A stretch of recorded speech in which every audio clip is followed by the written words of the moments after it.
Alright all, and welcome back to a new video, the much anticipated Aintree previews. I'm apologising now for not getting them up a little bit sooner, but I was kind of waiting for the full declarations to come out. To be honest, I'm recording this on Wednesday morning, so I've got student race day over at Leopardstown here this afternoon, hopefully to boost a couple of funds for the week ahead.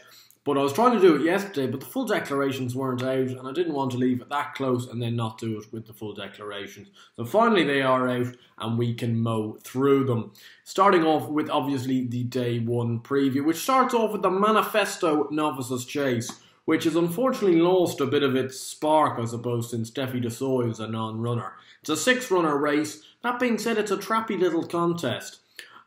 I know it's not particularly original, but I will be favouring with Labago Ra here at 2-1. She's a very likeable mare, unbeaten over fences. And also, people might say that her performance at Leopardstown last time out probably wasn't her greatest, which might be the case, but Kaiser Black was second in that race, a horse trained by Pat Doyle. And because he was 33-1 that day, everyone thought the form wasn't great.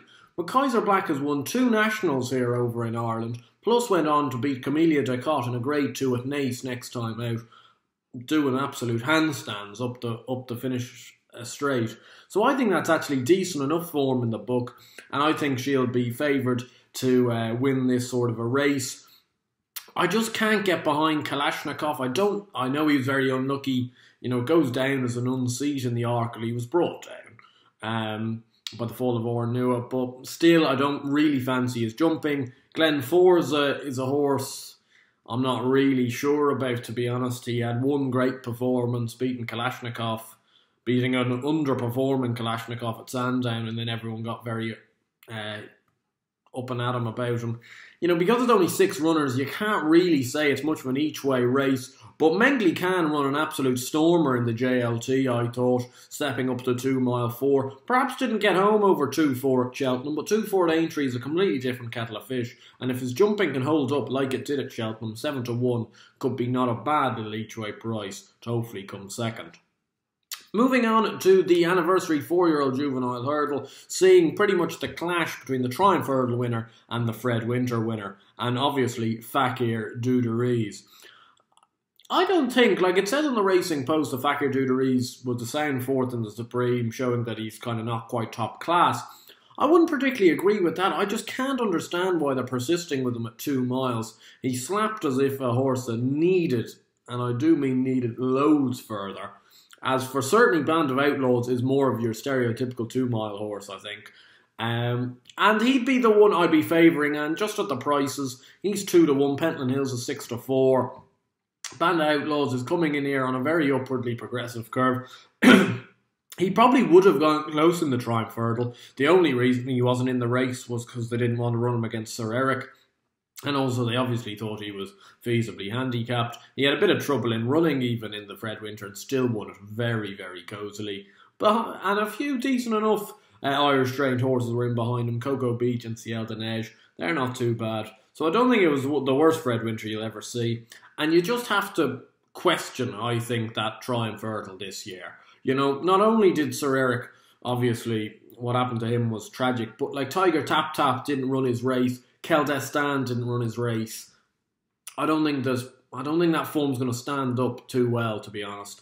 And I'll be prepared to take him on for that reason.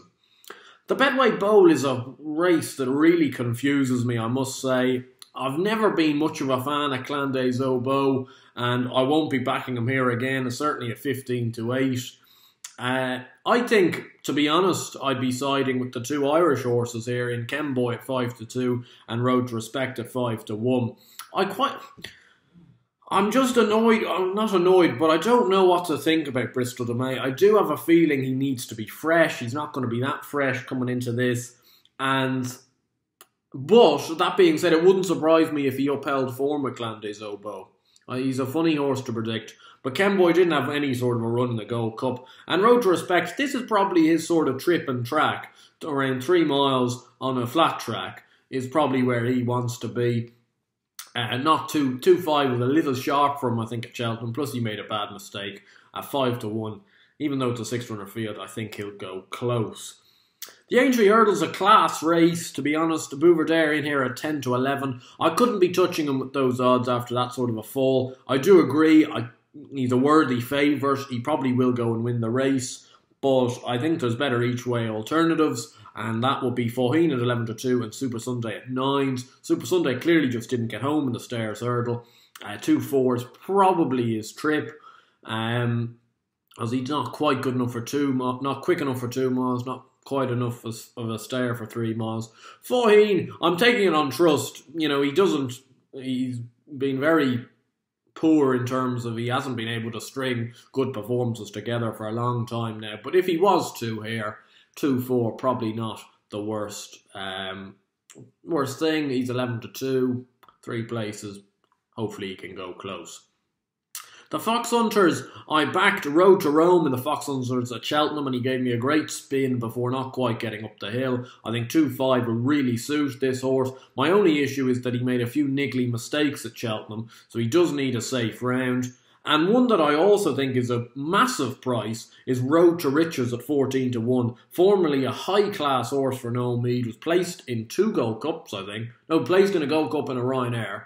And ran in the National last year and came 6th. Didn't quite stay. Obviously, he doesn't get 4-3, but he took a great aptitude towards the fences. And therefore, if David Maxwell can get him into any sort of rhythm, 14 to 1 could be a big price, I think.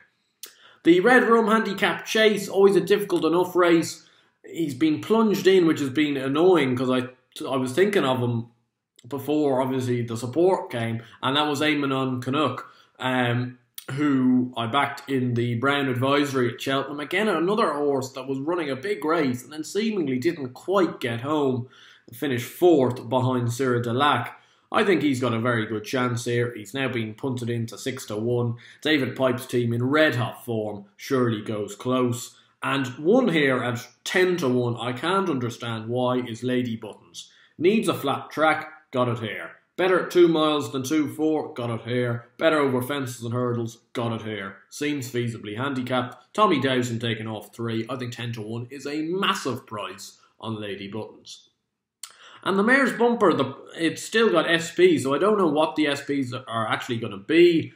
If I was to pick 2, the Glancing Queen ran a very good race at Cheltenham in the Champion Bumper. I think she'll be short enough, though. She could well be vying for favouritism.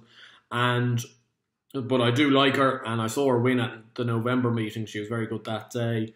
And one I do like as well is Daylight Katie. I see a lot of people giving out that this David Dunstan's riding him. You know, give it up. Like, he's grand. Like, he's better rider than me and you are ever going to be anyway. He's got a good enough affiliation with his horses. The great thing that he has is that because he owns and rides all of them, he's got a very good affection with them. So he's ridden Daylight Katie all 3 times. One last time out very convincingly. Hopefully she can go close and David Dunstan can get a great win for himself and for himself as an owner.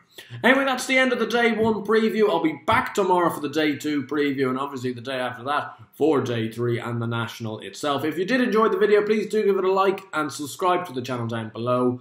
And as always, comments, all necessary. Encouraging debate here on Blair White's blog. So pop down. Who do you think is the banker for Day 1? See you next time.